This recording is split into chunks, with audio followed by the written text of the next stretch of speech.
Assalamualaikum dan hai semua. Baiklah, pada video kali ini FS akan kongsikan kisah yang diambil daripada laman webfictionsyasha.com. FS akan baca dan kita layan sama-sama kisah seram kali ini. Dan cerita yang terpilih pada kali ini adalah kisah yang bertajuk Telekung Tergantung. Apa benda pula telekung tergantung ni? Jom sama-sama kita dengar kisah ni. Hai pembaca FS, setelah membaca koleksi FS, aku terdetik nak cerita kisah yang berlaku dekat diri aku sendiri. Benda ni berlaku dalam lingkungan tahun 2007 hingga 2011 macam tu, iaitu semasa aku sekolah menengah dari Form 1 sampai Form 5. Okey, sedikit info, aku budak sekolah asrama penuh aliran agama di selatan tanah air. Tak payahlah mention details kan, Kang takut pula junior aku. Okey, ceritanya kisah ni pengalaman seram seorang pelajar wanita yang bersekolah di asrama penuh aliran agama yang berada di selatan tanah air. Okey, kita sambung baca. Since aku dah mention aku budak SBP, so maknanya life aku adalah banyak di asrama berbanding di rumah. Rumah adalah di utara tanah air, so setahun tu 4 kali je balik. Kesian juga. Rumah dekat utara tapi dapat sekolah asrama penuh dekat selatan. Okey, sambung cerita aku. Masa mula-mula masuk, ingat lagi time tu minggu orientasi. Siapa sekolah berasrama mesti tahu konsep adik didik kakak didik, lebih kurang adik angkat kakak angkat, yang mana setiap junior Form 1 akan dapat seorang senior Form 5 sebagai kakak untuk dijadikan tempat rujukan luahan perasaan bagi setahun yang pertama di alam asrama. Mungkin kalau pelajar perempuan adalah kot macam tu, tapi kalau pelajar lelaki sekolah asrama penuh, kalau tempat saya sendiri masa sekolah asrama penuh dulu tak ada konsep adik angkat kakak angkat ni. Tak tahulah pula kalau pelajar perempuan tu ada. Kita sambung cerita. Before tu asrama aku ada 3 blok X, Y, Z. Nak dijadikan cerita, aku pun dapat seorang kakak. Kakak aku ni stay blok Z aras 2, aku blok Y aras 3. Okey, nak dijadikan cerita, hari last minggu orientasi, lepas habis bacaan surah pendinding kira-kira jam 11.30 malam, kakak aku ni datang ke dom aku dan ajak aku pergi dom dia. Masa tu dompet aku semua dah atas katil, ready nak tidur termasuklah aku. Tapi sebab kakak datang, so aku pun ikut dia ke bilik dia di blok belakang. Masa nak pergi dom dia ni, dia bawa aku ikut jalan shortcut, jalan belakang, gelap, lalu belakang tandas dan pondok yang ada kola untuk berwuduk. Tapi kami jarang guna dekat situ sebab ada bilik wuduk yang lain. Dah kenapa pula kakak tu ajak pergi blok dia, lepas tu lalu jalan yang gelap, belakang tandas pula tu. Kakak ni pun satu, apa salah ajak budak yang baru masuk sekolah tu lalu jalan seram macam tu pula. Okey, sambung cerita. Borak punya borak, berkenalan apa semua. Jam menunjukkan pukul 1 pagi. Amboi, lamanya borak. Dari 11.30 sampai 1 pagi baru nak lepaskan budak tu. Ada kakak ni, apa punya kakak senior lah ni. Okey, aku minta izin nak balik tidur dom aku. Pada mulanya kakak tu suruh aku tidur dengan dia je, tapi aku macam malu-malu kucing. Yelah, baru kenal takkan dah nak tidur sama-sama kan. So aku nak juga balik ke dom aku. Kakak aku tanya, nak akak antar balik ke? Aku jawab tak payah sebab aku fikir ni sekolah agama lah. Dah kenapa pula? Dah gelap macam tu minta antar balik lah. Dia yang bawa kau pergi. Apa asal kau tak nak dia hantar kau balik pula? Dan dia beritahu sebab tu sekolah agama. Hantu ni dia tak pilih sekolah tu sekolah agama ke, sekolah sains ke, sekolah biasa ke.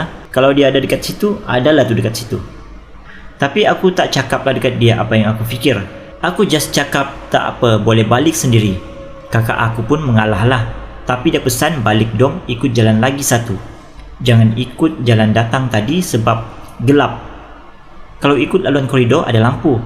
Dan aku pun tak fikir apa-apa. Aku balik dari bilik, dia ikut laluan koridor.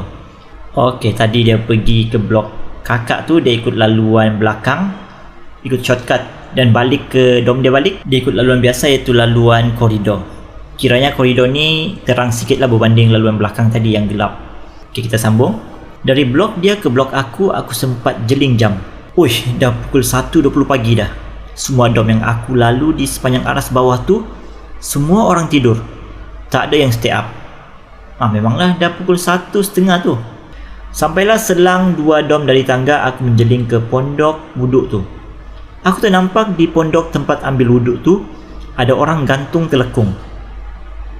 Aku rabun tapi taklah teruk sangat.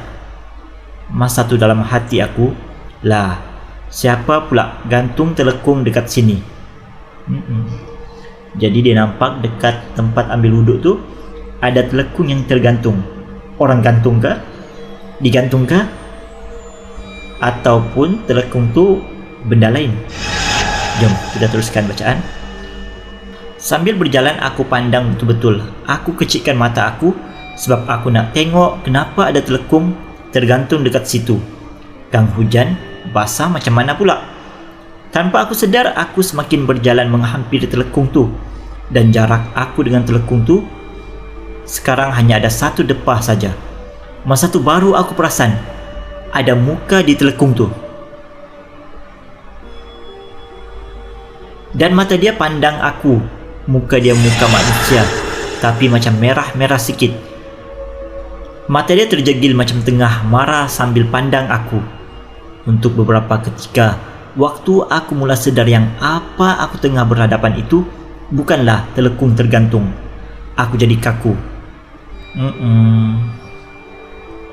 Rupa-rupanya telekung tadi tu bukannya telekung. Katanya mata dia terjegil tengah marah sambil pandang dia. Dalam 2-3 minit aku rasa aku kaku setelah otak mula memproses semula apa yang sedang aku lihat. Baru aku dapat rasa kaki aku. Sekuat hati aku berlari ke tangga dan naik ke aras 3. Nasib aku baik kerana pengawas dom tak kunci pintu dom. Nasib baiklah. Dibuatnya dom kau tu kena kunci macam mana? Lepas tu benda tu pula kejar kau. Katil dah berdeka aku di tingkat atas. Aku tak tahu macam mana aku boleh naik tanpa panjat tangga katil tu.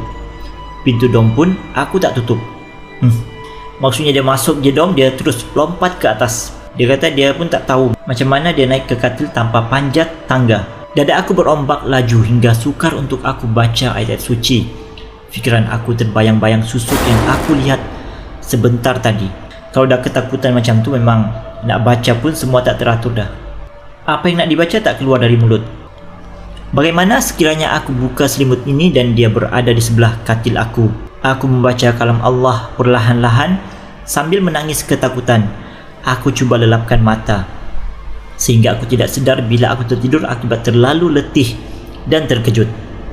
Keesokan harinya aku sedikit tenang. Aku beranikan diri untuk ke tempat semalam, dan apa yang aku lihat di tempat tergantungnya telekung tu hanya sebatang mop yang disangkut. Jadi ada mop dekat tempat dia nampak telekung tergantung semalam. Boleh jadi memang ada mop dekat situ, ataupun boleh jadi juga si pencerita ni dah terlalu takut sangat pada malam tu. Mop tu diingatkan seperti telekung dan menjelma menjadi makhluk yang dia lihat malam tu. Okey, kita sambung. Tapi malam tadi adalah telekung berwarna putih, mempunyai wajah yang menggerunkan. Bukan aku lihat dari jauh, tapi aku sangat hampir. Mana mungkin aku tersalah lihat. Boleh jadi juga. Dah lihat depan-depan macam tu. Katanya 1 depah kan. 1 depah tu kira dah depan sangat kan. Mustahil lah pula dia boleh tersalah tengok. Setelah pulang dari prep petang, aku menelefon ibuku dan menceritakan semuanya. Ibu mempercayai kata-kataku dan berseloroh ibu berkata, "Itulah, baru datang dah merayau malam-malam. Kan dah terserempak, dia marah tu. Ayong kan junior, baru lagi dekat situ. Mana boleh jalan malam. Lepas ni jangan jalan malam dah. Lepas baca surah pendinding, tidur terus." Nasihat ibuku. Betul tu, ikut nasihat ibu tu. Senior tu pun tak ada kerja nak bawa junior dia pergi dom dia pula tengah-tengah malam macam tu. Hari lain tak boleh buat ke apa? Dan setelah peristiwa itu, aku tak lagi keluar setelah tamat bacaan Al-Mulk. Baru aku mengerti mengapa kakak angkatku tak benarkan pulang melalui jalan belakang berseorangan. Itulah kali pertama aku melihat makhluk dari alam lain, dan aku berharap itu yang terakhir. Kakak tu salah juga. Bukan pasal ikut lalu jalan belakang ke, lalu jalan depan ke, tapi bila orang baru sampai ke tempat tu tapi dia dah merayau-rayau, makhluk yang ada dekat tempat tu pun macam kenal tak kenal dengan orang tu. Jadi mungkin dia munculkan diri nak buat salam perkenalan, orang kata. Apapun kepada awak-awak yang bersekolah asrama, perwatakan dan pergerakan mesti tidak terlalu takut dan tidak terlalu berani. Betul tu, kalau berada di asrama ni jangan terlalu berani sangat dan jangan pula terlalu takut. Bila terlalu takut, benda tu pun suka munculkan diri. Bila terlalu berani pula, benda tu rasa dia seperti dicabar dan dia pun suka munculkan diri. Jadi berada di tengah-tengah, jangan terlalu takut dan jangan terlalu berani. Betul lah ni apa yang penulis ni nasihatkan pada sesiapa yang duduk di asrama. Boleh ikut nasihat dia. Okey, itu saja kisah daripada Cik Bulan. Kisah bertajuk Telekung Tergantung, di mana dia nampak telekung tergantung ketika balik ke dom dia. Ingatkan benda tu betul-betul telekung, tapi bila dia dah sampai dekat dengan benda tu ada muka pula. Okey, sampai di sini saja kisah pada kali ini. InsyaAllah next time kita akan berjumpa lagi untuk cerita yang seterusnya pula. Assalamualaikum.